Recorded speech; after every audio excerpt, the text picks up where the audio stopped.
ଆମର ହିନ୍ଦୁ ନୂଆବର୍ଷ ପ୍ରକୃତରେ ହେଉଛି ଚୈତ୍ର ଶୁକ୍ଳ ପ୍ରତିପଦା, କିନ୍ତୁ ଆମର ଏଇ ଯେଉଁ ତିଥି ବାର ନକ୍ଷତ୍ର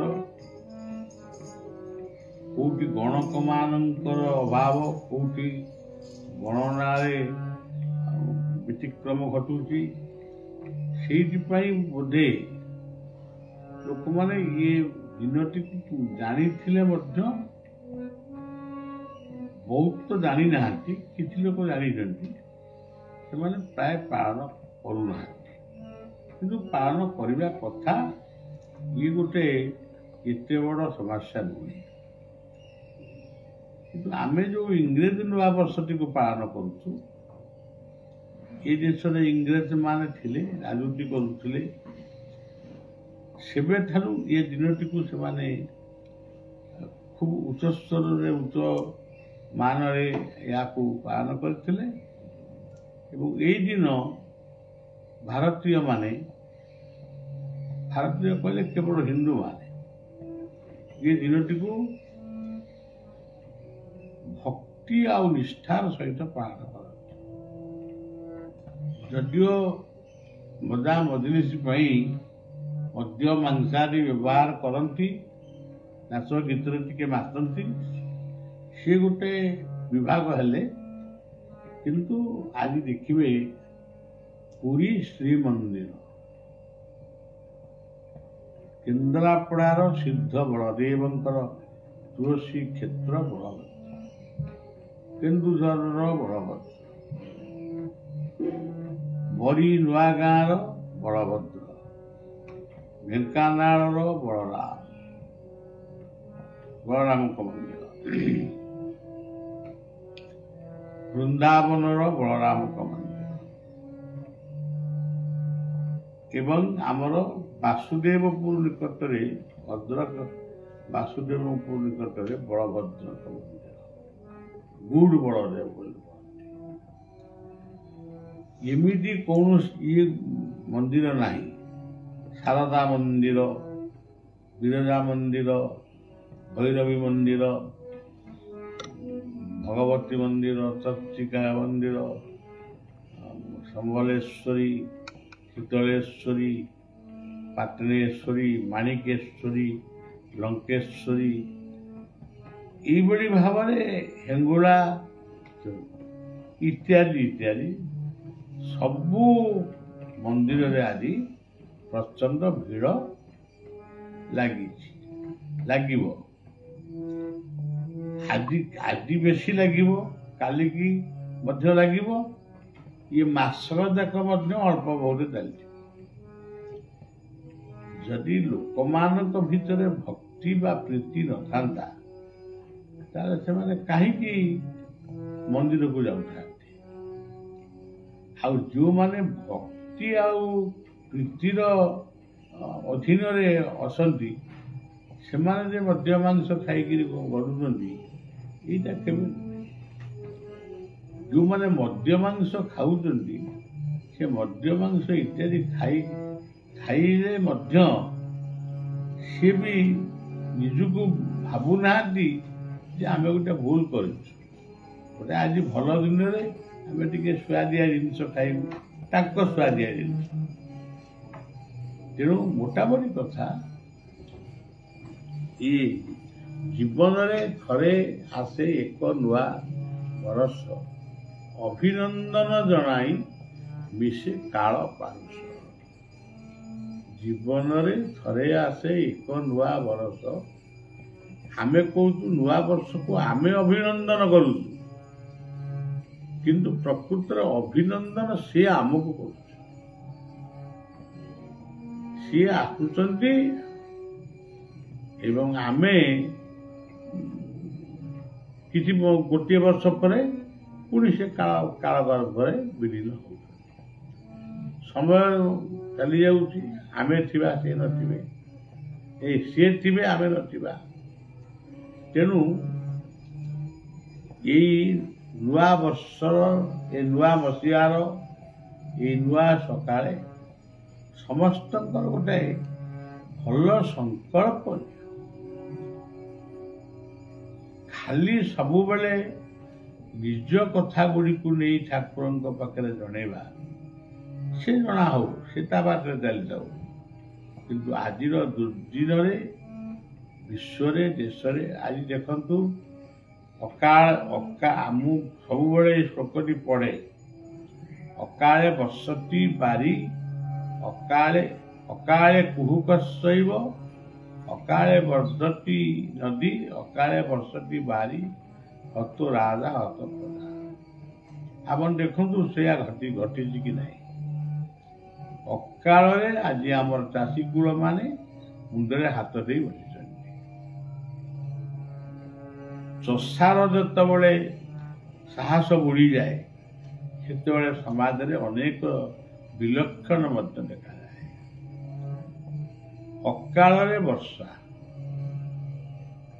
ଇଏ ହେଉଛି ଗୋଟିଏ କଥା। ତାପରେ ଦେଖନ୍ତୁ ଯେ ଆମର ଯିଏ ଜଣେ ଶିକ୍ଷାବିତ୍ ଅର୍ଥନୀତିଜ୍ଞ ବ୍ୟକ୍ତି ଥିଲେ, ଭାରତବର୍ଷର ପୂର୍ବତନ ପ୍ରଧାନମନ୍ତ୍ରୀ ମନମୋହନ ସିଂଙ୍କର ବିୟୋଗ ହେଇଛି। ଏବେ ବି ତାଙ୍କର ଶୋକ ସପ୍ତାହ ପାଳନ ହେଉଛି। ତେଣୁ ହତ ରାଜା ହତ ପ୍ରଜା, ଏଇ ଯେଉଁ କଥାଟି ଏଇ ବର୍ଷ ବି ଦେଖାଯାଉଛି। ତେଣୁ ଆପଣମାନେ ସମସ୍ୟା ବହୁଳ ଜୀବନ ଭିତରେ ରହି ଯେତିକି ଦରକାର ଆପଣମାନଙ୍କ ଜୀବନ ପାଇଁ ସେତିକି ରୁହନ୍ତୁ, ସେତିକି କଥା ମାଗନ୍ତୁ। ଏବଂ ଆଜି ଯେଉଁ ମନ୍ତ୍ରଟି ଆପଣମାନଙ୍କୁ ମେସେଜରେ ଦେଇକି ପୁଣି ଥରେ କହୁଛି, ଏ ମନ୍ତ୍ରଟି ସ୍ୱତଃସ୍ଫୁର୍ତ୍ତ ଭାବରେ ଆସେ। ଅଂ ବଂ, ମୁଁ ତାକୁ ନିଜେ ନିଜେ ବ୍ୟାଖ୍ୟା କରୁଛି। ଅଂ ବଂ କ'ଣ, ମୁଁ ଆଉ ତ ଲେଖିନି, କିନ୍ତୁ ସେଟା ଆପେ ଆପେ ଆସିଛି। ଅନନ୍ତ, ଅଚ୍ୟୁତ, ଅଖଣ୍ଡ, ଅଭୟ, ଅଲେଖ ସବୁ ଅଂ ଅକ୍ଷର ଭିତରେ ଅଛି। ଆମର ଇଷ୍ଟ ଅନନ୍ତ ବି ଅଛନ୍ତି, ଅଲେଖ ଅଛନ୍ତି, ଅବ୍ୟକ୍ତ ଅଛନ୍ତି, ଅଚ୍ୟୁତ ଅଛନ୍ତି। ଇଏ ଗଲେ ଅଂ। ବଂ କହିଲେ ବ୍ରହ୍ମାଣ୍ଡ, ବଂ କହିଲେ ବ୍ରହ୍ମ, ସକଳ ଖଲିଜଂ ବ୍ରହ୍ମ, ମାନେ ସବୁ ଜାଗାରେ ବ୍ରହ୍ମ ଅଛନ୍ତି। ବ୍ରହ୍ମ, ଆମେ ବ୍ରହ୍ମକୁ ତ ଏତେ ଶୀଘ୍ର ଉପଲବ୍ଧି କରିପାରୁନୁ, କିନ୍ତୁ ଆମର ଦାରୁ ବ୍ରହ୍ମକୁ ଦର୍ଶନ କରିଦେଲେ ସେ ଗୋଟାକ ବ୍ରହ୍ମ ଉପଲବ୍ଧି ହେଇଗଲା ବୋଲି ଭାବୁ ଆମେ। ଗୁରୁଙ୍କୁ ଦର୍ଶନ କରିଦେବା ମାନେ ଗୁରୁ ସାକ୍ଷାତ ପରମ ବ୍ରହ୍ମ, ସେଠି ବ୍ରହ୍ମ ଦର୍ଶନ ବି ହେଇଗଲା। ତେଣୁ ବଂ କହିଲେ ବ୍ରହ୍ମ, ବ୍ରହ୍ମାଣ୍ଡ, ବଳଦେବ, ବଳରାମ। ଆଉ ତାର କ'ଣ ଅର୍ଥ ଥିବ? ତେଣୁ ଶିଶୁ ଅନନ୍ତ ଆଶ୍ରମକୁ କୁହାଯାଏ ଅନନ୍ତ ବଳିଆ ପରିବାର। କିନ୍ତୁ ଅନନ୍ତଙ୍କ ପରିବାର ଏ କଥାକୁ ବଳିଆ ଯେତିକି ସ୍ୱୀକାର କରେ, ଅନନ୍ତ ବଳିଆ ପରିବାର କହିଲେ ମୁଁ ନିଜକୁ ବଳିଆ ବୋଲି ସ୍ୱୀକାର କରେନି। ମୁଁ ସ୍ୱୀକାର କରେ ଯେ ଅଶେଷ କୋଟି ବ୍ରହ୍ମାଣ୍ଡ ନାୟକ ଯିଏ ବଳ ଆଉ ଶକ୍ତିର ଅଧିକାରୀ ବଳଦେବ, ମୁଁ ତାଙ୍କୁ ହିଁ ସ୍ୱୀକାର କରେ। ତେଣୁ ଆଜି ପବିତ୍ର ଦିନରେ ସମସ୍ତଙ୍କୁ ଶୁଭେଚ୍ଛା ଦଉଛି। ଜୀବ ହତ୍ୟା ଇତ୍ୟାଦି ନ କରି ସେ ପାପକୁ ଆଉ ଆଜିକୁ ନ କରି ବରଂ ଆଜି ସମସ୍ତେ ସାତ୍ବିକ ଭୋଜନ କର, ଭଲ ଭଲ ଭୋଜନ କର। କ୍ଷୀରି କର, ଯାହା ତମେ ପସନ୍ଦ କରୁଛ। ଆଜିକାଲି ତ ଆପଣମାନେ ଦେଖୁଛନ୍ତି ବହୁ ଜାଗାରେ ପିଆଜ ରସୁଣ ବିହୀନ ଦୋକାନ ବି ଖୁବ୍ ଭଲ ଚାଲିଛି। ଆଜି ଫ୍ୟାମିଲିର ସମସ୍ତେ ମିଶିକିରି ଏକତ୍ର ଖାଅ, ହସଖୁସି ହୁଅ ଏବଂ ତା ସହିତ ସନ୍ଧ୍ୟାରେ କି ସକାଳେ ନିଜ ପାଇଁ, ଆମ ରାଜ୍ୟ ପାଇଁ, ଆମ ଦେଶ ପାଇଁ ଏବଂ ସମଗ୍ର ପୃଥିବୀର ଶାନ୍ତି ପାଇଁ ଟିକେ ପ୍ରାର୍ଥନା କରିବେ। ଆକୁ ପ୍ରାର୍ଥନା କରିବାକୁ ଭୁଲିବେନି। କେବଳ ଅଂ ବଂ ଏଇ ମନ୍ତ୍ରରେ ପ୍ରାର୍ଥନା କରିବେ। ସେଥିରେ ପୁଣି ଥରେ ଶୁଭେଚ୍ଛା ଦେଇ ରହୁଛି। କାଲିଠାରୁ ରବୀନ୍ଦ୍ର ମଣ୍ଡପ କାର୍ଯ୍ୟକ୍ରମ ଭୁବନେଶ୍ୱରରେ 5 ଦିନ ପାଇଁ ହେବ। ଆପଣମାନେ ଯେଉଁମାନେ ଚାହିଁବେ ଆସି ଶୁଣିପାରିବେ। କିନ୍ତୁ ସ୍ୱତନ୍ତ୍ର ଭାବରେ ରହିବା ପାଇଁ ସେମାନଙ୍କ ପାଇଁ ବ୍ୟବସ୍ଥା କିଛି କରାଯାଇନି। ଯଦି ବନ୍ଧୁ ବାନ୍ଧବ ଇତ୍ୟାଦି ଦେଖିକି ରହି ଯଦି ଗୋଟେ ଉତ୍ସବକୁ ଆହରଣ କରିପାରିବେ ସେଇଟା ବହୁତ ଭଲ କଥା। ଯାହା ହଉ ଘରେ ବସିଲେ ବି ଆଜିକାଲି ଘରେ ବସିଲେ ବି ତେବେ ଫୋନ୍ ଦ୍ୱାରା ତମେ ସବୁ କଥା ଉପଲବ୍ଧି କରିପାରିବ ବି ଶୁଣିବି ପାରିବ। ଶେଷରେ ଜଗନ୍ନାଥଙ୍କ ପାଦ ପଦ୍ମରେ ସେ ଅନନ୍ତ କୋଟି ବ୍ରହ୍ମାଣ୍ଡ ନାୟକ ଆମ ଇଷ୍ଟଦେବ ସେଇ ଅନନ୍ତ ଜଗନ୍ନାଥଙ୍କ ପାଦରେ ନିଜକୁ ଆପଣମାନଙ୍କୁ ସମର୍ପଣ କରୁ। ଗୋଟେ ନୂଆ ନାମ ଅଭିମନ୍ୟୁ ସାମନ୍ତ ସିଂହାରଙ୍କର ପିଠରେ ଗୋଟେ ନୂଆ ନାମ ଆମେ ଗୋଟେ ମନକୁ ଆସିଲା। ମାନେ ମନକୁ ତାକୁ କାଗଜ କଲମ ଲେଖା ନୁହେଁ। ସେ ନାମଟି ମଧ୍ୟ ଆମର ଭଜନ ହବ।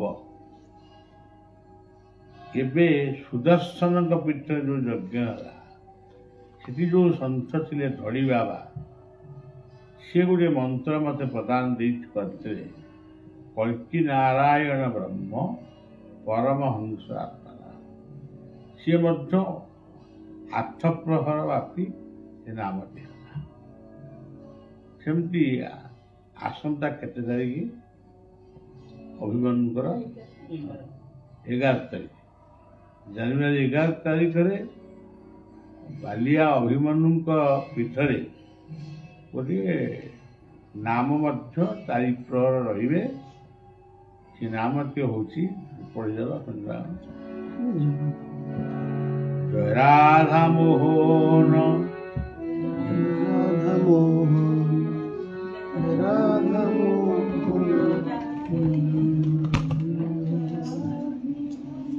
জয় রাধা মোহন জয় রাধা মোহন রাধে জয় রাধা মোহন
ओम शांति शांति शांति। ओम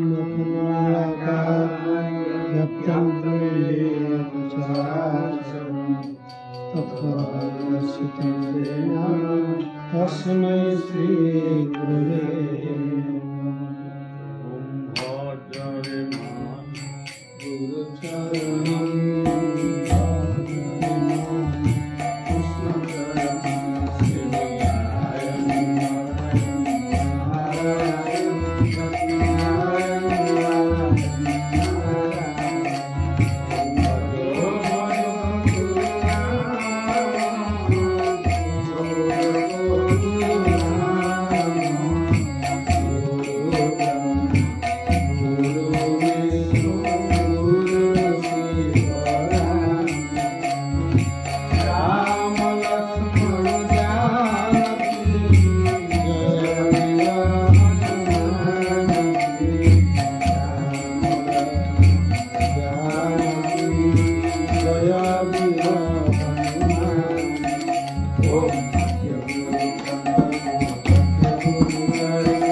अनंत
तस्मै श्रीगुरवे नमः चैतन्यं शाश्वतं शान्तं व्यमातीतं निरञ्जनं नादविन्दं प्रातीतं तस्मै श्रीगुरवे नमः सर्वश्रुतिशिवरत्नं विराजितपदां वेदान्तं भुजमात्मनं तस्मै श्रीगुरवे नमः ॐ आपायन्तु ममाङ्गानि पात्राणि सत्यं श्रोत्रमकबलमिन्द्रियाणि च सर्वं ब्रह्मोऽहं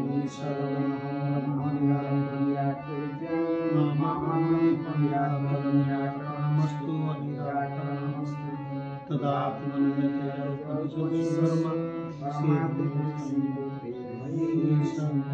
ॐ चन्द्राकारं भुजगशयनं पद्मनाभं सुरेशं विश्वाधारं गगनसदृशं देवगणं लक्ष्मीकान्तं कमलनयनं योगीन्द्रध्यानं वन्दे सुमुखमयकरं सर्वलोकैकनाथं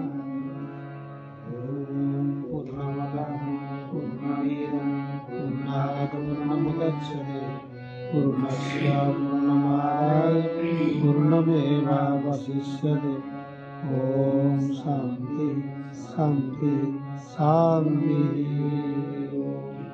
जय जय श्री राधे।